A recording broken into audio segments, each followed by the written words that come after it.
કાળમાં ફાર્મા સેક્ટરમાં જોવા મળી તેજી। કોરોના કાળમાં ફાર્મા સેક્ટરની ભૂમિકા પ્રકાશમાં આવી છે। દુનિયાના 200 દેશોને ભારત દવા પૂરી પાડે છે। એપ્રિલથી સપ્ટેમ્બર 2020માં 15% દવાની નિકાસ વધી છે। દુનિયાભરમાં ભારતની દવાની માંગ વધી છે। લોકડાઉનમાં સ્થાનિક સ્તરે નેગેટિવ ગ્રોથ હતો। જૂન બાદ સ્થાનિક સ્તરે ગ્રોથ વધી 9% સુધી પહોંચ્યો છે। આત્મનિર્ભર યોજનાને ફાર્મા સેક્ટરમાં સારો એવો પ્રતિસાદ મળ્યો છે। ભારત સરકારે production linked incentive scheme launch કરી છે। એપીઆઈ પાર્ક બનાવવાની સરકારે યોજના જાહેર કરી છે। તો પ્રથમ તબક્કામાં 10 કરોડની સ્કીમ જાહેર કરી, બીજા તબક્કામાં 15,000 કરોડની સ્કીમ જાહેર કરવામાં આવી છે। તો દેશના 8 રાજ્યોએ એપીઆઈ પાર્ક સ્થાપવા માટે પહેલ કરી છે। એપીઆઈ શરૂ થશે તો 70 થી 80% એપીઆઈની આયાત ઘટશે। કોવિડ માટેની તમામ દવાના ઉત્પાદનમાં વધારો થયો છે। વિટામિન ઝિંક સી, એઝિથ્રોમાઇસિન, આઇવરમેક્ટિન, ફેવિપિરાવીરનું ઉત્પાદન વધ્યું છે।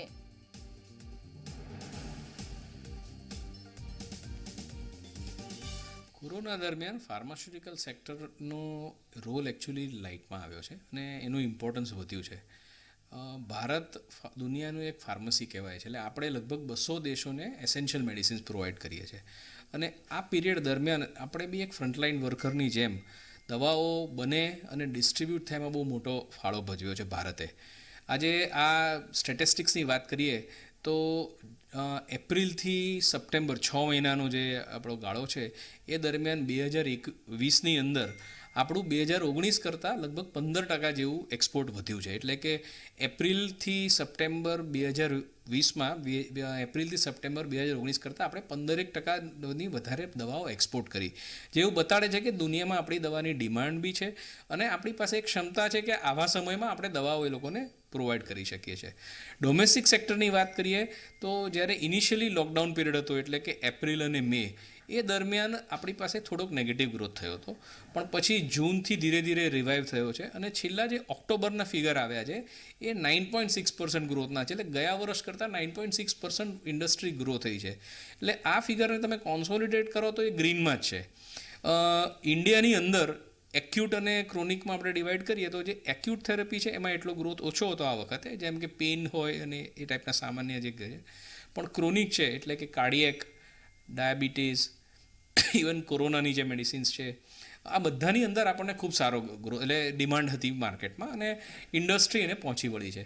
આપણે એવું કહી શકીએ કે આ પીરિયડ દરમિયાન આપણને એઝ અ ઇન્ડસ્ટ્રી એવો એક મોકો મળ્યો કે દુનિયાને જ્યારે દવાની જરૂર છે અને બધા પેન્ડેમિકના આવા સંક્રમણમાં બધા પ્રોબ્લેમ્સમાંથી પસાર થઈ રહ્યા છે, આવા સંજોગોમાં ભારતે અને ભારતની ફાર્માસ્યુટિકલ ઇન્ડસ્ટ્રીએ, ભારતને હેલ્થકેર સેક્ટરે આગળ આવીને દવાઓ બધાને મળી રહે, પ્રોપર પ્રાઇસે મળી રહે, દરેક જગ્યાએ મળી રહે અને ભારત એકલામાં નહીં વિશ્વમાં મળી રહે, એના માટે બહુ એક સારો રોલ ભજવ્યો છે અને આનાથી આપણી વિશ્વમાં ખૂબ સારી છાપ થઈ છે।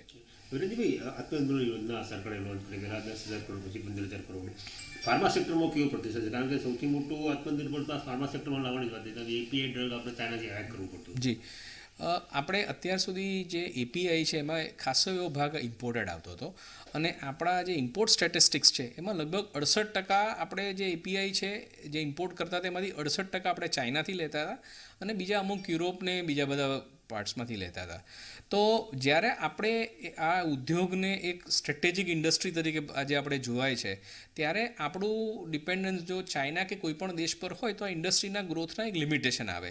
એટલે ભારત સરકારે આ વસ્તુને ધ્યાનમાં રાખીને એક બહુ સરસ આત્મનિર્ભર ભારત હેઠળ પીએલઆઈ સ્કીમ જાહેર કરી હતી, જેને પ્રોડક્ટ લિંક ઇન્સેન્ટિવ સ્કીમ કહીએ છીએ આપણે, અને એની અંદર એવા એપીઆઈ જે ભારત બનાવતું નથી એવા એપીઆઈ ભારતમાં બને એના માટે ગવર્મેન્ટે એક સ્કીમ જાહેર કરી, જેની અંદર ઇન્વેસ્ટમેન્ટ માટે એ લોકો ફાર્મા પાર્ક, એટલે જેને આપણે એપીઆઈ પાર્ક કહીએ છીએ, એપીઆઈ પાર્કનો આખું ઇન્ફ્રાસ્ટ્રક્ચર ગવર્મેન્ટ બનાવવાની છે અને જે લોકો આમાં ઇન્વેસ્ટ કરશે એ લોકોને પ્રોડક્શન બેઝડ સબસિડીઝ મળશે। એટલે કે જે ફર્મેન્ટેશન ઇન્ડસ્ટ્રી હશે એને પ્રોડક્શન લિંક 20% સબસિડી અને સિન્થેટિક એપીઆઈ બનાવશે અને પ્રોડક્શન બેઝ 10% સબસિડી મળશે।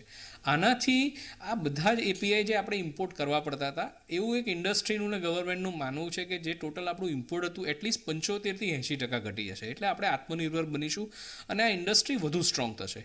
એ સાથે એનો ખૂબ સારો પ્રતિભાવ આવ્યો ગવર્મેન્ટે 3 પાર્ક જાહેર કરવાના હતા એપીઆઈમાં, એમાં લગભગ મારા સમજ પ્રમાણે 8 કે 9 સ્ટેટ્સે એપ્લાય કર્યું પોતાને ત્યાં એપીઆઈ પાર્ક આવે. એટલે તમે સમજો 3 પાર્કની સ્કીમ છે, 8 કે 9 જણ એના માટે મહેનત કરી રહ્યા છે. તો જ્યારે 8 કે 9 સ્ટેટ્સ મહેનત કરે છે, સાથે આ 8-9 સ્ટેટ્સની ઇન્ડસ્ટ્રીઝ પણ મહેનત કરે છે, એટલે ઘણો સારો પ્રતિભાવ છે.